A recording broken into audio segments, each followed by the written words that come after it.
5 egg വൈറ്റിൻ്റെ കളി. Egg white അത് നമുക്ക് ഓംലേറ്റ് അടിക്കാം.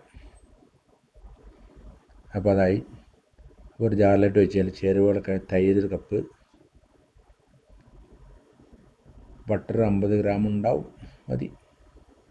ഏലക്ക പൊടിച്ചത്, ഒരു 150 ഗ്രാം പഞ്ചസാര, കുറച്ച് ബേക്കിംഗ് പൗഡർ കേട്ടോ, ഒന്ന് അടിച്ചെടുക്കുക. അപ്പോൾ അടിച്ച് ജ്യൂസാക്കിയിട്ടുണ്ട്. അതിലേക്ക് കണക്കാക്കുക മൈദ. അതായത് ഇപ്പോൾ ഒരു 1/2 കിലോ അല്ലെങ്കിൽ ഒരു 600 ഗ്രാം. അതിൽ ആ ചപ്പാത്തിൻ്റെ പരുവത്തിൽ ഒരു 5 മിനിറ്റ് കുഴച്ചാൽ മതി, ഒരുപാട് കുഴക്കണ്ട. 1 മണിക്കൂറോ 2 മണിക്കൂറോ വെയിറ്റ് ചെയ്യുക, റെസ്റ്റ് ചെയ്യുക.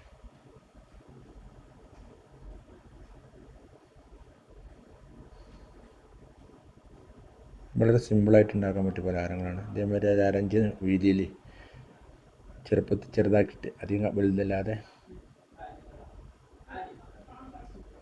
ഇതിങ്ങനെ പാക്ക് ചെയ്ത് കൊടുക്കാം. ചെറിയ ചൂട് മതി, എണ്ണ കൈ ടപ്പൊള്ളാത്ത രീതിയിൽ അങ്ങനെ പൊരിഞ്ഞ് 10 മിനിറ്റ് ഉണ്ടെങ്കിൽ വരും. എന്നാലും